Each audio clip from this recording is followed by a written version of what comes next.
Hey. Yeah. Yeah.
Snowy.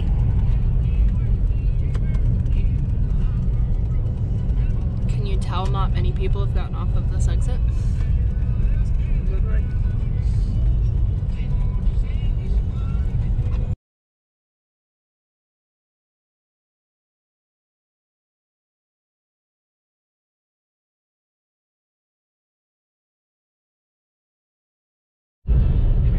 Okay.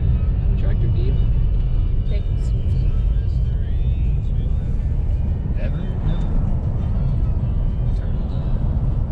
I sure am thankful for this truck. Are you talking about how its four-wheel drive is coming in rather handy right now? How we would have died a mile ago in the Forerunner. They're actually going close to the speed limit. Close to. Not at it. Just close to.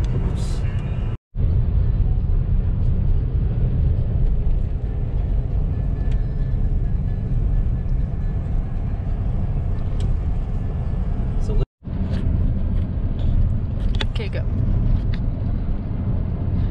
Lewis and Clark were sent to find the headwaters of the Missouri River by Thomas Jefferson. This state park is the headwaters of the Missouri River, but they kept going down the Jefferson and off into the mountains in Idaho to find like the headwaters of it.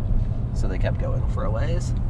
However, there's a bluff near here with a plaque on it where they saw out to the actual headwaters.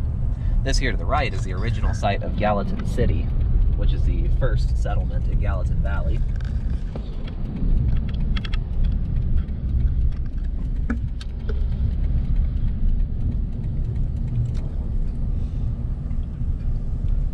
And that house is actually, that building is the hotel, the first hotel ever built here, I believe. It looks like it's 4 rooms. It was larger in its day.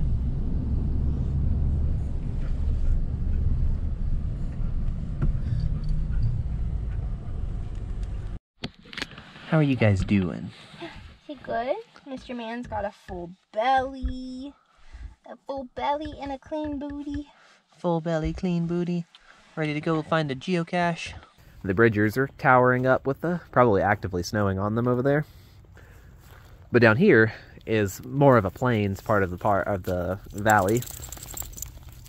With more like the rocks are yellow, the grass is yellow. I'm not actually sure what Fort Rock is, but it's 0.7 miles that way. So if we get all dressed and layer it up, I agree, probably not stroller-friendly trails. Snow isn't really stroller friendly in general. Just inherently. But lots of wildlife, lots of Native American stuff here, so. I love you. Aslan's excited to be outside on an adventure. So this was the center of Gallatin City's social life, built of hand-hewn logs. After the town died, it became just a regular barn, so that's why part of it is a good bit smaller than it used to be. It's got bat houses on it. But you can almost see where it used to have a plaque on the top saying hotel, and there would have been a bar inside with lots of Red Dead Redemption style ruckus. I haven't built my little skis that mount on the bottom of the Duna yet. It's okay, Mama's getting a workout. Baby's getting sunlight, which is good because it's warm. Oh, this is really neat, actually. I mean, it's kind of funny that's all that's left, but I guess it's because it was used as a barn afterwards, so it survived.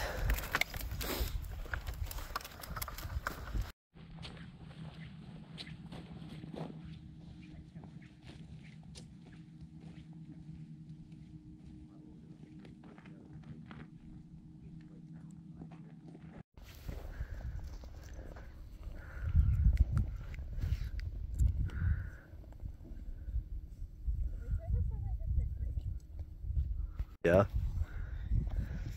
So the swampy area seems to be where the trail's going, but we're gonna have to test the ice before we walk across it. Yeah, will you try to tighten? We're trying to figure out if we're walking over a frozen creek or not. We're following what looks like the trail. I'm pretty sure it feels like it looks way too thick to just be casual melt and refreeze. No, I mean, I'm pretty confident this is the trail, because look, it connects right there to the other one. This is the trail. But look behind us. There's a pretty clear trail that crosses. It just crosses that creek there. It's just that creek is right now a solid foot of solid ice.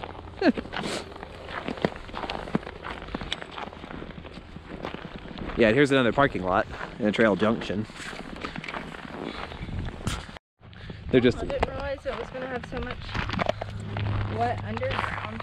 We walked on some section. Also, we found the carrier. I feel like we should mention that. It's pretty obvious. Yes, we did indeed find the carrier. We were sad about the carrier, but we did find it. It's beautiful scenery out here too. This is interesting. How are these like inverted footprints? Yeah, it must be the wind. They must like, the animals must step and then it like builds around the footprint and the wind comes by and cuts off the extra snow. But yeah, a lot of these animal looking footprints are sticking up rather than pressed down. Which is neat. And Aslan's not leaving footprints behind on that, so. He's a little bit. I see some hand prints here that I think must be raccoons. It's a little muddy. I guess there's some melt off going with the sun. There could be fish in there somewhere. This is actually a little bit shallower than it looked from a distance. But...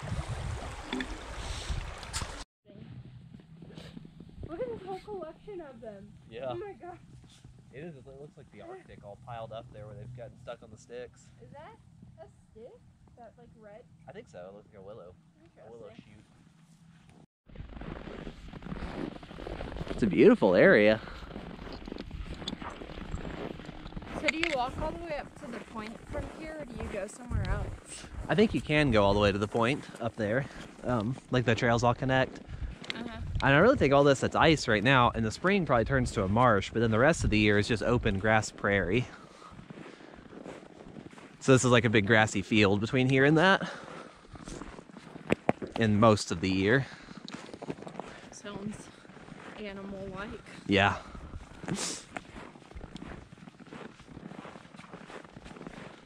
Right now it's just packed ice.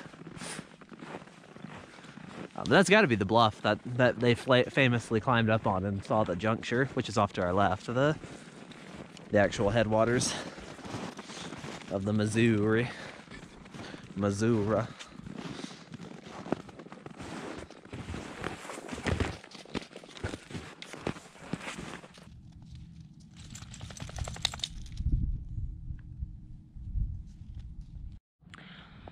As it turns out, spikes were utterly necessary.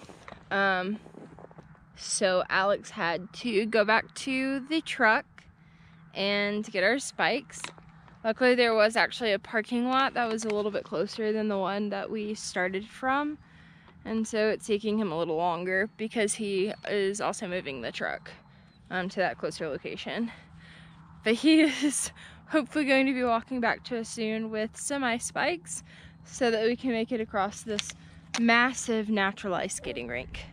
Aslan is utterly impatient and Theodore is just along for the ride. So hopefully he'll be back soon. All right, power walking back with the spikes. So we came to an ice field that we couldn't get across. I think Aslan has spotted our ice spike delivery.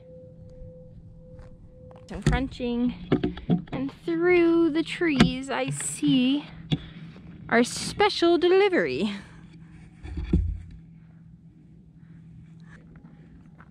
Yay! Yay! Yay! Oh. How's my other boy doing? I think he just threw up on my back. Did you throw up on her back?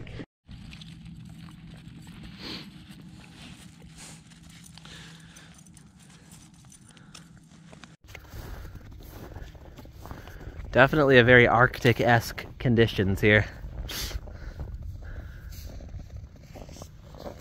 The only thing indicating this is the trail is that it looks like somebody else with a dog on a leash has walked down it before.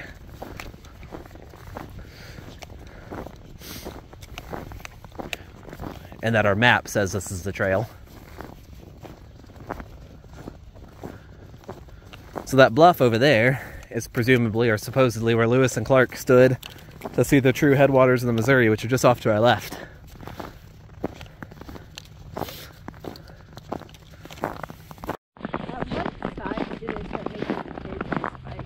I don't know. This is not a lake, regardless of what it may look like. It's just the ground itself is frozen with what looks like 8 or 9 inches. But I do not currently believe you. It's like 8 or 9 inches of ice, just solid, clear ice above the ground.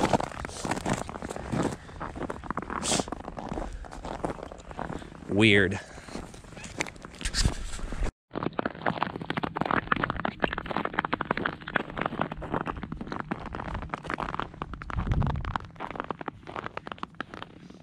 So uncomfortable. We're picking our way across the ice field. What it is, there's like a foot of ice sitting on top of all these low bushes and things. And so it's not like we're walking over a lake or anything. Like the danger is falling a couple of inches, but there's always still this risk of falling a couple of inches. But I think this down cottonwood tree is where our geocache is, somewhere. A lot of beaver chew.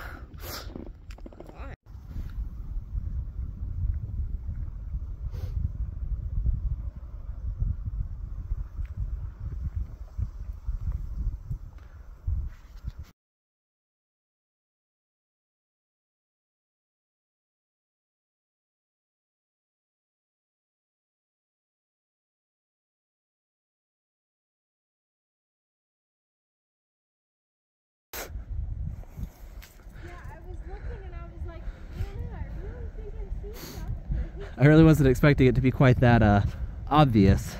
Look at it. Does he look like he's too far back? He looks like he's doing He looks like he's doing this. I don't know if he's supposed to be or not. Yeah. He told me. I told you to put your jacket on.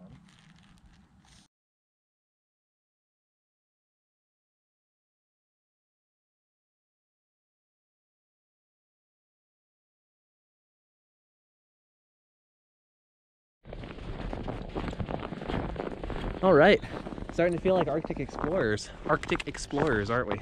Yeah, my toes are numb. I actually feel pretty good temperature-wise. I feel good except for my face is cold from standing waiting on you. Yeah. My toes are cold. What do you think, Theodore? You look like a little Inuit back there. You look happy. You don't look bothered by the cold at all. Yeah. Not, he's in 3 layers. Yeah, he's over there sweating. I'm brought dry clothes just in case, actually. Now we just have to walk back across this ice field. I'm looking forward to coming here in the spring or summer and seeing what this looks like. Because this looks more like a lake than the lakes I ice fished on earlier. So.